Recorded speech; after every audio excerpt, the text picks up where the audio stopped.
Would you like anyone to be a co-host today? Like, You can put me in, sir. thank you, Kranti.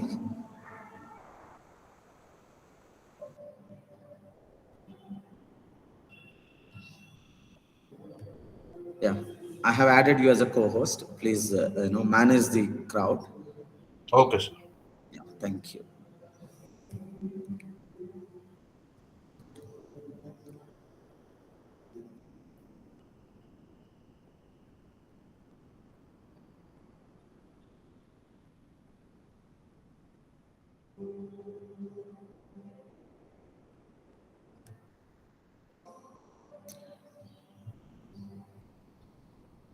Right.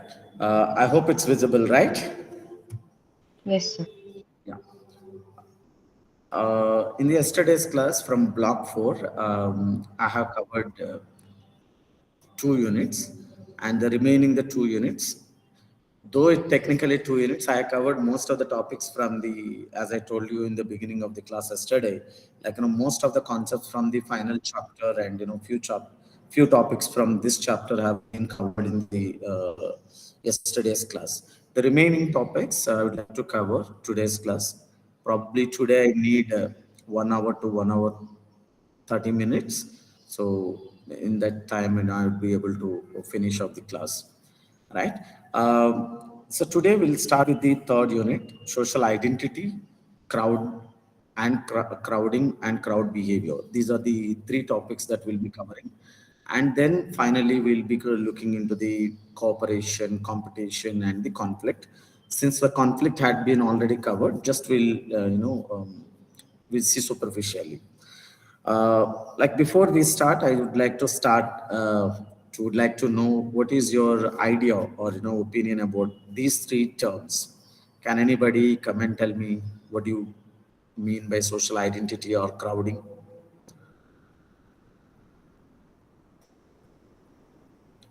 Anyone?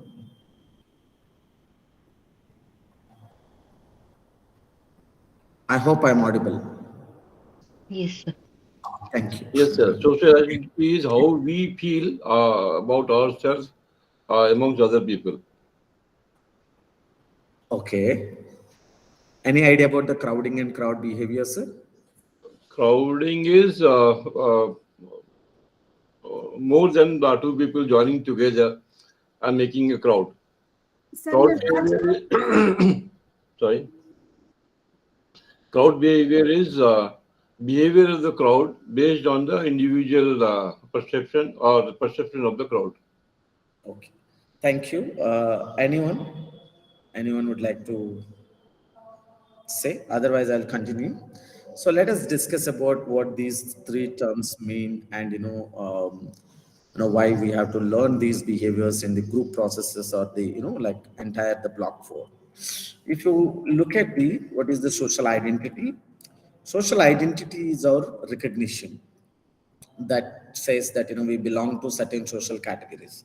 So for example, it should be based on, or it could be based on your religion, it could be based on your community, it could be based on your culture, it could be based on your language, right? Because why it is a social identity other than individual identity, you need to identify yourself to a group.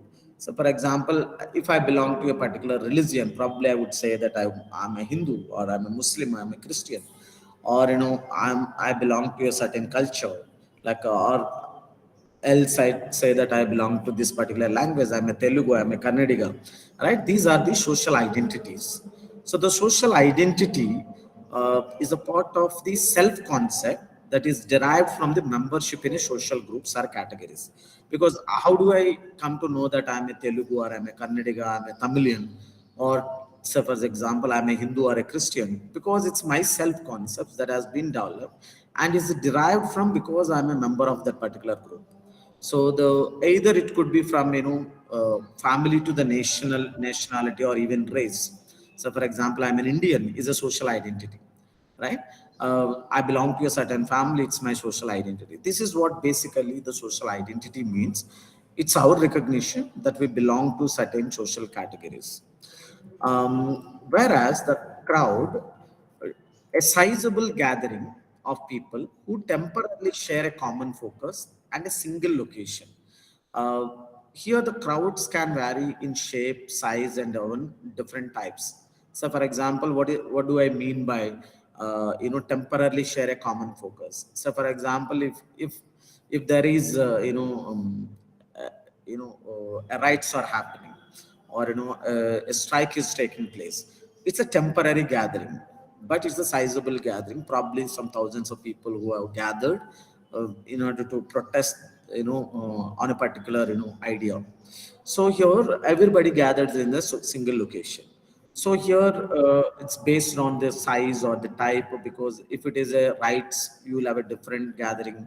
If it is if some program or some event is happening, like some film star had come to a particular location, crowd gathers there, all his or her the fans base will go there and gather. So this is the different types or shape or different size of crowds are there.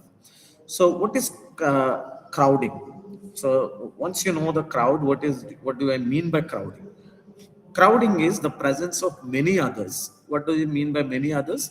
Crowding is a subjective state and is characterized by the feeling that one's personal space is encroached. So, for example, if I am part of a 10 members group, I don't feel that 10 members group as a crowd. But if I'm a part of 1,000 members group, what happened? I lose my the personal space, because everybody the you don't feel that you have a personal space at all, because people come very near to you. You will be offended that you don't feel very comfortable there. So the crowding also refers to the psychological tension which is produced in environments of a high population density. So, for example, if you go to certain markets, like you see too much crowd, like you feel little tense, because because of the population density. Even especially when individuals feel that the amount of space available to them is very insufficient for their needs. So sometimes if you go to the railway stations, bus stands, even you don't find space to even move freely, right? There you feel that oh my god, this is a huge crowd. This is what the crowding. Because if you say that something is a crowd or a crowding, you would feel that psychological tension, or that comes from that particular environment. And you feel that all of us feel that there is insufficient resources, or insufficient space is available for us. So the crowding, what happens when you are a part of a crowding or a crowd, may have a damaging effect on a mental health, and may result in a poor performance on the complex task, or sometimes stressor after effects and increased psychological stress. So for example, most of us have fear about the, or some kind of phobias about the crowding, because the person, not all of us are very much okay with living in a crowd, or moving from one place to another place in a crowding. Probably the little bit gathering is okay, but too much crowd, what happens? There should be some issues when the crowd moves directionlessly. There are many instances happened in the history, like the people dies because of the crowd does not know where to move, how to move, and all. There are many occasions had happened in the past. So the crowd psychology is another important terminology, which is a crowd psychology. What is the crowd psychology? The mental and emotional states and processes unique to individuals when they are members of a street crowds, or a mobs, or other such collectives. Say, for example, if there is a religious gathering where you see thousands of people gathered in one place, right? Or how, what are their mental status, what are their emotional status, or a political party is conducting a meeting, and a film star is conducting some event.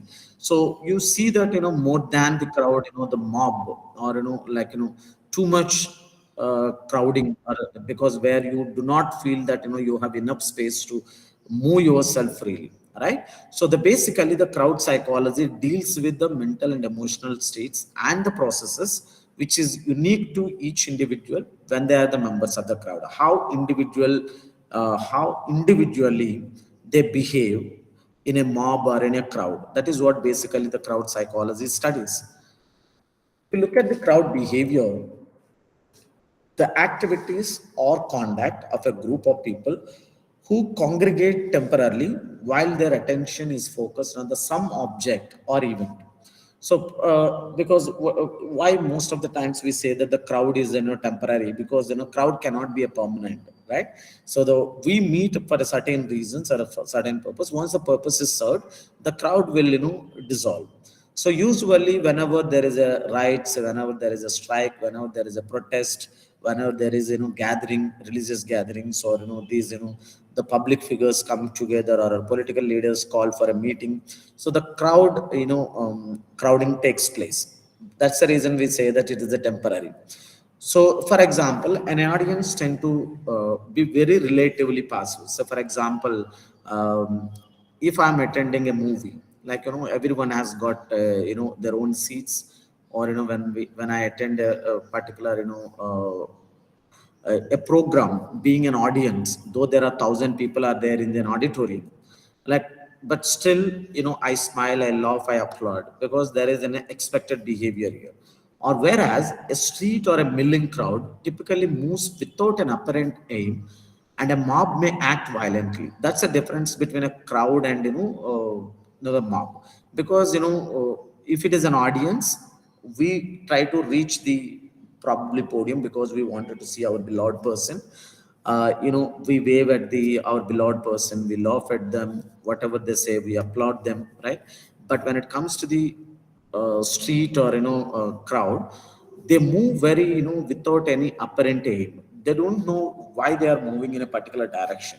So sometimes what happens, the stampedes takes place when too much crowd is there. And also the mob, sometimes the mob is more than, because the people who act very violently. So these are the two things that the crowd behavior considers. What the crowd behavior is: the activities or conduct of a group of people who act in a different manner.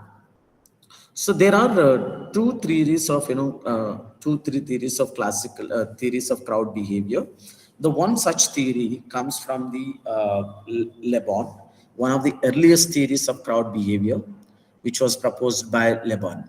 So the basically when he discussed about the crowd behavior, or when he had given or hypothesized his theory, he believed that crowds produce a primitive and a homogeneous behavior, like homogeneous in the sense like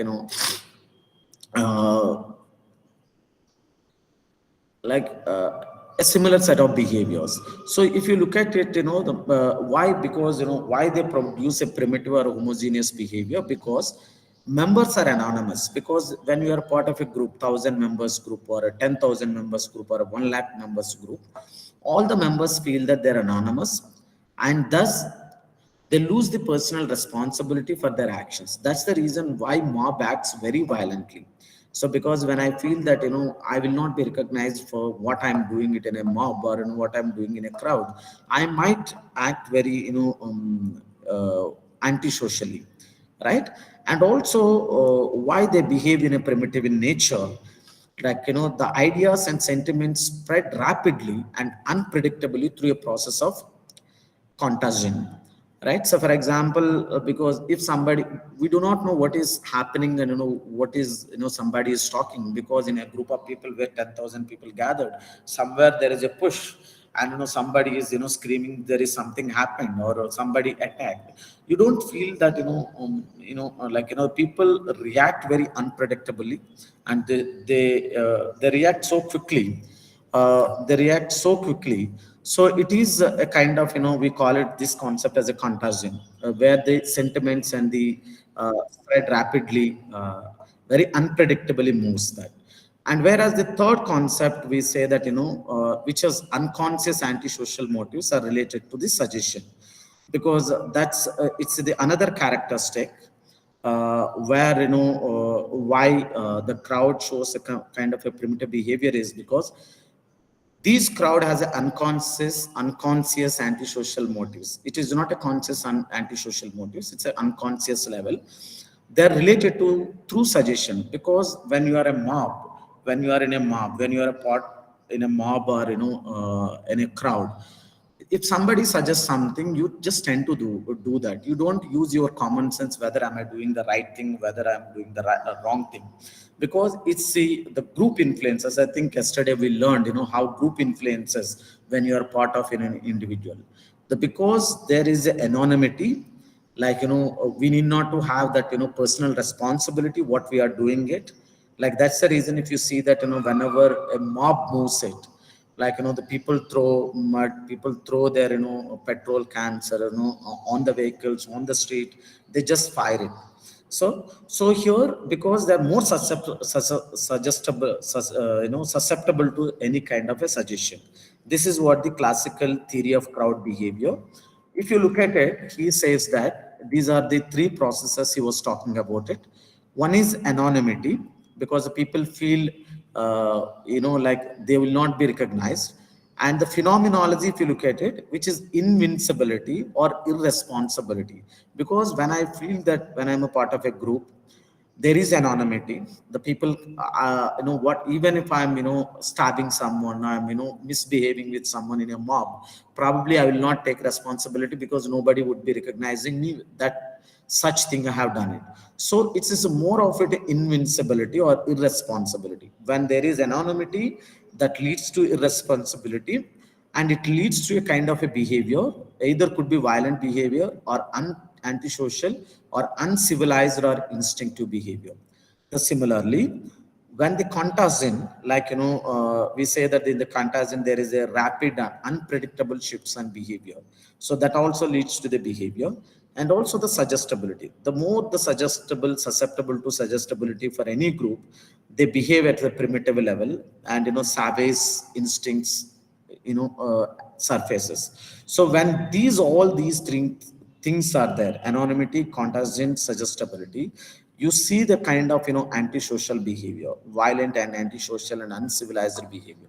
So if you ask them personally when they are alone, you can't expect, or even they don't realize that they are capable of doing or capable of involving such acts. So this is what basically the classical theory of crowd behavior given by Leben. Then the second theory is a convergence theory. What is this convergence theory? Basically talks about it, which is a conceptual analysis of a crowd behavior that assumes that mobs, social movements, and other forms of mass action occur when individuals with similar needs, values, goals, or personalities come together. This is what the convergence theory. Whenever mob identifies with other person, if there is a political, instability, then we need to protest it. So the people who are similar ideology, people who are fed up with the government, they all come do the protest. Sometimes we see protest in the government universities, central universities and all, because you see that whenever all the students come together on a single ideology, or saying that there is some issue that everybody needs to that needs to be addressed, because all of them had a similar needs, similar values and similar goals, and they come together, and they show certain kinds of crowd behavior. So that's what you will see in any mob or any social movements or any rights, that because all of them are in a similar line of thought. And finally, we had the third theory to talk about the crowd behavior, which is a group mind theory. What is this group mind theory is? Which is an hypothetical explanation for the apparent uniformity of individuals' emotional, cognitive, and behavioral reactions when in a large crowds and the collectives. So, for example, this assumes that it's a hypothetical explanation, or assumes that when you are part of in a group, there is a uniformity at their our emotions go together, our thoughts work together, and even behaviors come together when we are in a large crowds. It supposes that a crowd of people can in certain instances become a unified entity that acts as if guided by a single consciousness created by the fusion of the individual. So for example, sometimes you don't know that who is the leader in a crowd, but the crowd behaves in a similar fashion. and as if entire crowd is a single individual. That is what the crowd mind theory, group mind theory says, that because in the group, according to the group mind theory, our emotions, our cognitions, our beliefs, our behavioral patterns work as a single individual, as if some one person is leading, but it is a mix of several thousands of people, right? So here, which is a controversial idea, this is a very controversial idea, often seen as a prime example of the group fallacy. So what is this group fallacy? Is group fallacy basically assumes that the group mind is greater than the sum of the psychological experiences of the individuals. That is what the group fallacy. Like when you are part of a group fallacy, the group mind is greater than the sum of the psychological experiences of the individuals, and that it can become so powerful that it can overwhelm the will of the individual.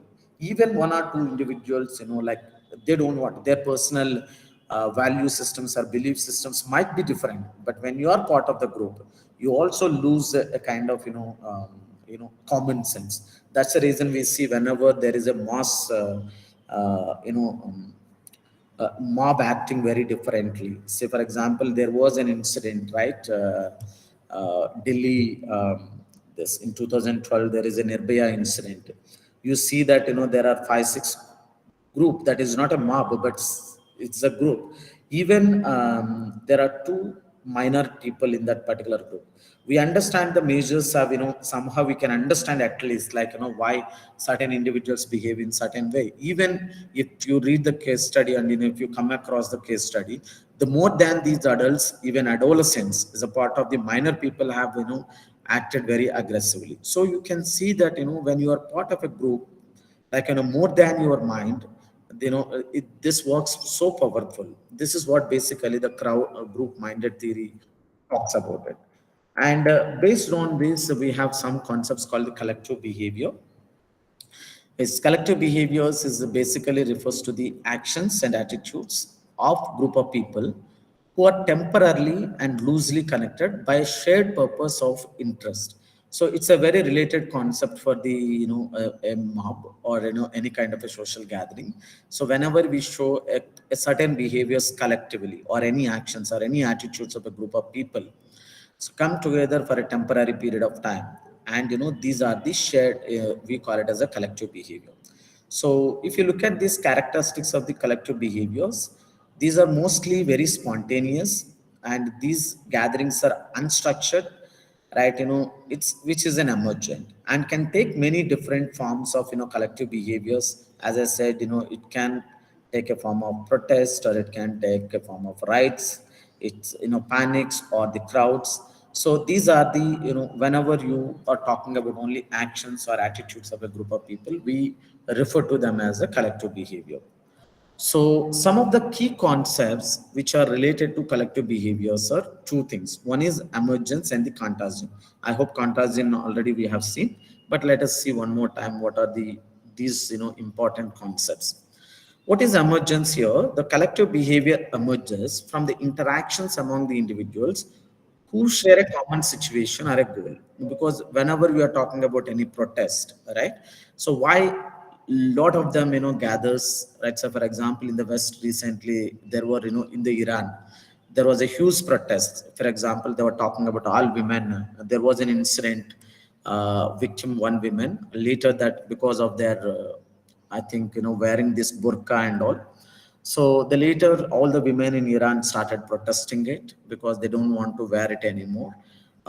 Like so, all the women had a similar purpose. They can't even do their hair cutting. It seems I'm not very much sure about what are their the religious practices, but still this could be an example, because you see that the people have a similar goals, because all the women come together, and they don't want to forced by the government what they're supposed to do, what they're supposed to wear and not supposed to wear. So it is often triggered by a sense of social injustice, right? In the same example, we see that there is a social injustice. Men can able to do anything because you are born in particular community or a particular religion. You are not able to, there is a social injustice. Even recently, there were protests in the earlier times in the Afghanistan because women were, not allowed for university education. So there is an injustice based on their religion, based on their gender. So whenever there is injustice, whenever there is a crisis or an opportunity that motivates people to act together, that is what we call it as an emergence. And the contagion, according to this collective behavior, it's basically refers to the spread of emotions or ideas or behaviors within a group, often in a rapid or very uncontrollable manner.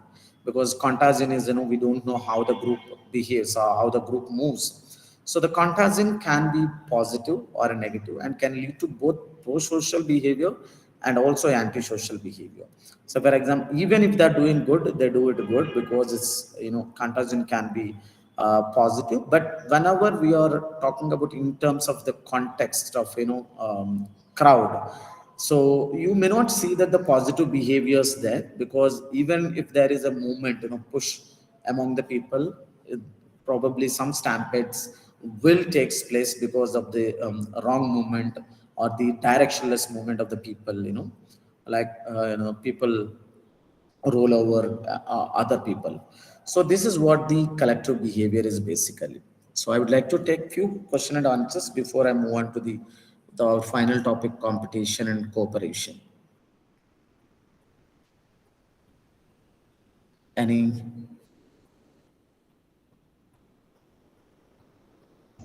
Sir, one more example for contagion, please.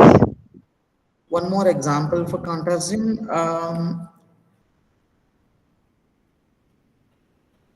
So, ma'am, what is contagion is basically talking about it. They have a certain behavior characteristics where they move in an unpredictable manner. So, for example, people might have planned for a protest in front of the government. All right. So, for example, let me give you one example. There was a huge protest in the before bifurcation of state of Andhra Pradesh. I think that's a recent thing I can remember at present now.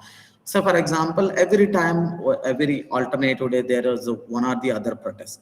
Sometimes what happens when a mob and when students protest, so when there is a spread of the information or a rumors takes place, what happens? A particular group of people or a mob behaves in an unpredictable manner. It was planned by the organizers as a protest in front of the assembly or any particular place. But what happens? The people will come up with stones. People will come up with they just shut the doors of the shops. They just throw the petrol cans on the vehicles, they just start firing it. So which is an unpredictable manner. Probably the management or the people who had taken a permission never wanted to do such behaviors, but the contagion is something that their emotions or ideas behaviors in a group, they spread so quickly, they react so rapidly and instantly. That is what one of the example I could give for contagion. Sure, thank you, sir. And for pro-social, like it talks about anti-social behavior and Pro-social is a in very that rare, case, ma'am. like people. Pro-social is very rare in the, like in a crowding behavior, ma'am. But in a group process, pro-social behavior can also takes place. Like, where you help the other person, right? So, for example, a couple of years back, I think when this river festivals happens, right, every 12 years. I don't know what we call it as, like Kaveri, Godavari, like these rivers every 12 years there is a Pushkar. Pushkars, yes, right.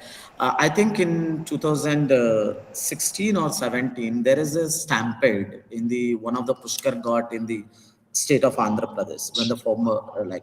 So, for example, when instantly, because everybody wanted to move so quickly and get into bath and come out. So one that unfortunate thing took place. When what happens when that movement had taken place, then you see that a lot of social behavior, like the people are helping each other, and like the people who are struggled in that particular group stampede were treated so humanly from the rest of the pilgrimage, right? So sometimes in the crowding behavior also as a group you help. That's what the pro-social behavior. It's a possible. It's a positive element. Okay, sir, thank you. Yeah. Yeah. So the concept of Actually, we saw de-individual. this recently during the Korean stampede. Sorry, ma'am. Sorry, you're not audible, ma'am. So the concept of de-individuation that we did in group dynamics applies here as well. When individual loses, Yes, it his applies. own conscience and Yeah, it hmm, applies in the crowding, ma'am. In the crowding or a mob behavior, because we lost our sense of what we are, and we act according to the group norms. It applies, oh, right? Sir, here we are talking about mobs can sometimes get violent and they can do various kinds of antisocial activities they can do. So can there be cases where a mob has been orchestrated by a few individuals to do some particular wrongdoing in society? See, sir, again, so for example, let me give you one criminal example here. A couple of, I think 2 or 3 months back, I think people who read newspapers recently might come across the idea. So there was, I think in Hyderabad, there was an attack by 20 people who work in a similar cafe, right? I hope he says that his story was the girl was in love with the boy, right? He said that before the 2030, the cafe workers in that cafe called for all the boys were called by the cafe manager, cafe owner, and I said that the girl is interested in me, we were in love. He showed the photos, and he's going to elope her, then he sought help from them. So before that, what he did was, like 2 3 people only knows the entire story, what is going to happen in the next moment. So the rest of them people, they do not know, that's what they said at the end of the story. So what happens, these people went in, I think 5 6 cars to the girl's house. The moment they just get out of the car in the nearby home, and they started throwing stones and attacking the others who was standing outside. They took the girl, and then it spread so news so rapidly, and I think within 24 hours the girl has luckily has come back. So here, when they were asked about everybody being arrested by the police officers, and they says that everybody in the intoxication, right? They do not know this is going to be happen. They only know that these people are going to talk to the girl, because that the house owner and few managers in the other places, they come to know this story. But once they went, like, and as a group, they started, everybody is acting so violently. So what happens here, not everybody, plan as a mob, as do something like this.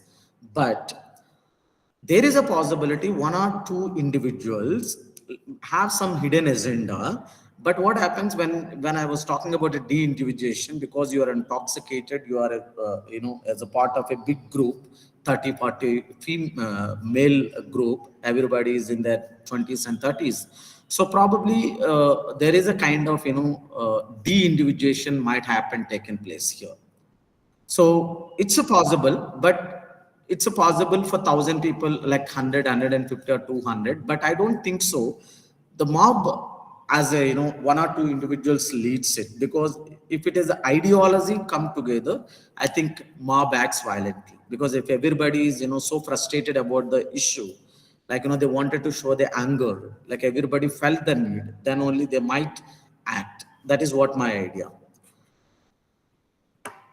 No, my question was because this is a general idea which is said about various kinds of riots and genocides across the world. When they take place, they say that there was some people who have organized it. Like that is Yeah. the general allegation. So we Yeah. do not actually have proofs for that, but Now we that's don't a have the proofs. That is what. But the yes. idea is, sir, even if we don't have the proof, but where is the individual consciousness? That is what. So, for example, not all of them, act differently. If you're, meet individually, all of them separately.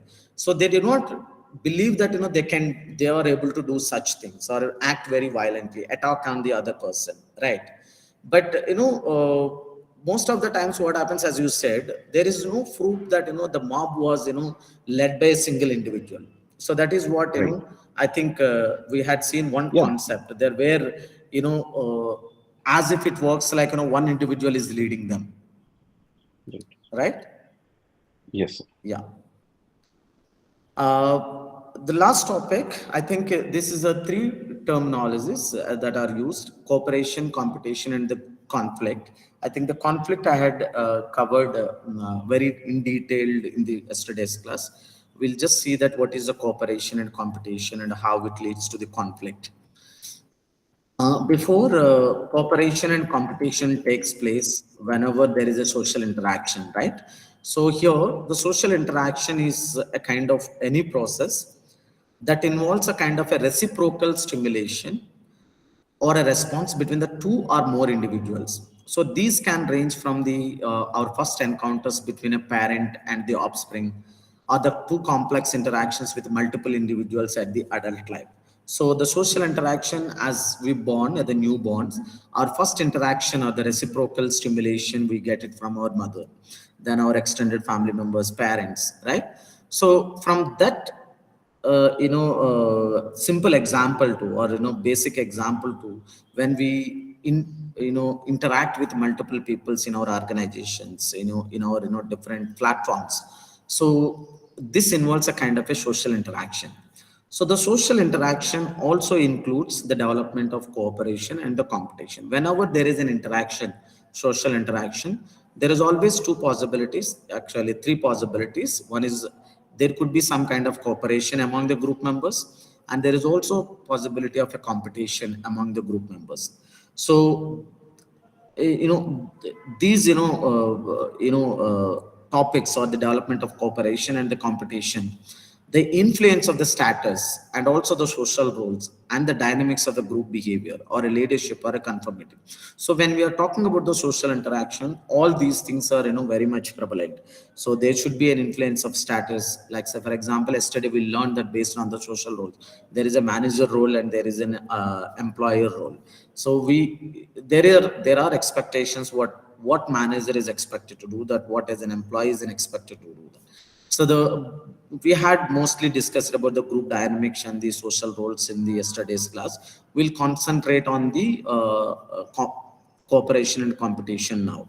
So the social interaction is, or persistent social interaction between specific individuals leads to the formation of the social relationship. Whenever daily we are meeting someone or few individuals and interacting continuously every day, so then there is a possibility that leads to a kind of a social relationship. Like so for example, as a faculty of this institute, whenever I come, I interact with multiple faculties. So every time, the time passes on, we have a better bonding, like we discuss about the several other things, not just academic, sometimes personal, because it depends on the kind of relationship you had maintained, or you are able to reach.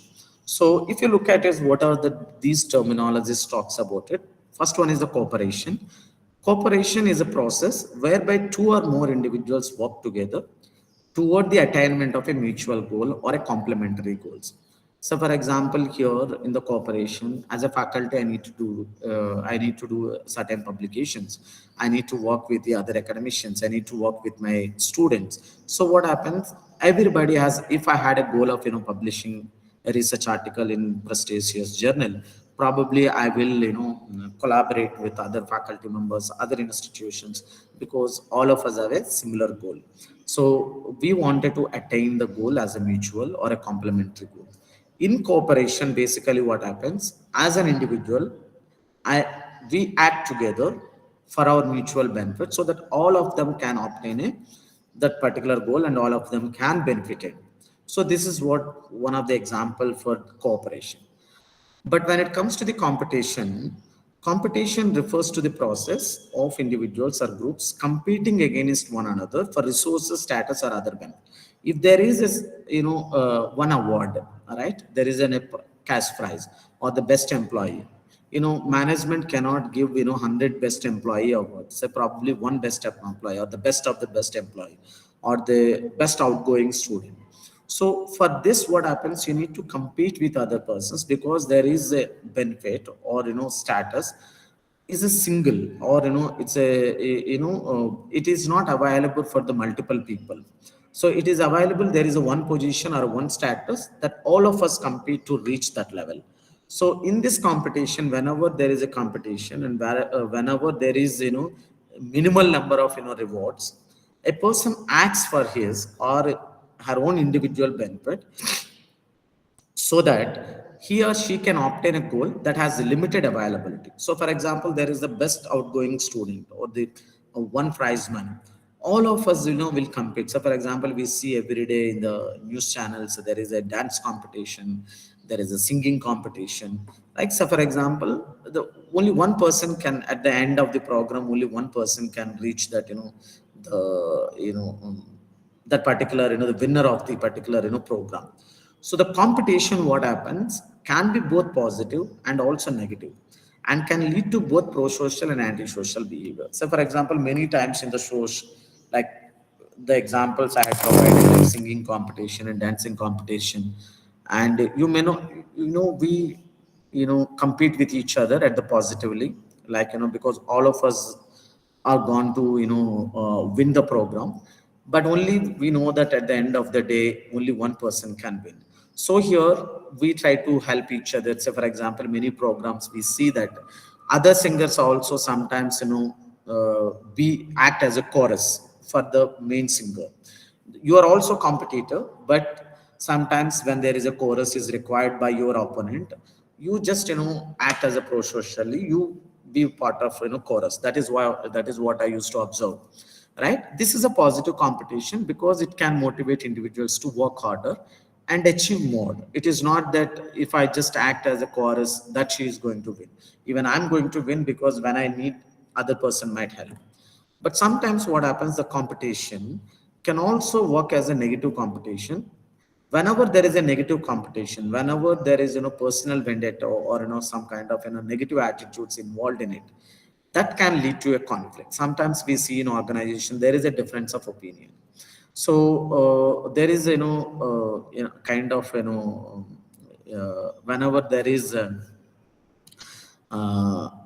criticism, if it is if criticism is more objective way, we don't feel hurted. If someone, if you think that someone is attacking you every time in a board meeting, or whenever there is a possibility of huge gathering, when an individual feels that he was unnecessarily being attacked, or there is a negative emotions involved between the two individuals, what happens, that can lead to the conflict. So because you perceive that as a personal attack on you.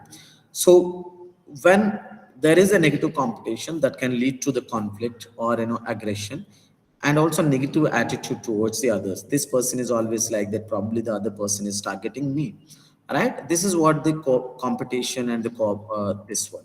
So what happens when you see that there is a conflict, we learn that what are the characteristics of the conflict in the first unit. So that's why I said that I have been uh, covered all those the characteristics of the conflict, why the conflict leads, what are the strategies to manage the conflict, that you can study here and there also. Like with this I have covered mostly, like all the sessions, all the topics which is given to me. If you have a question and answer session or any general doubts, I would like to clarify, and welcome to pose any questions if you have.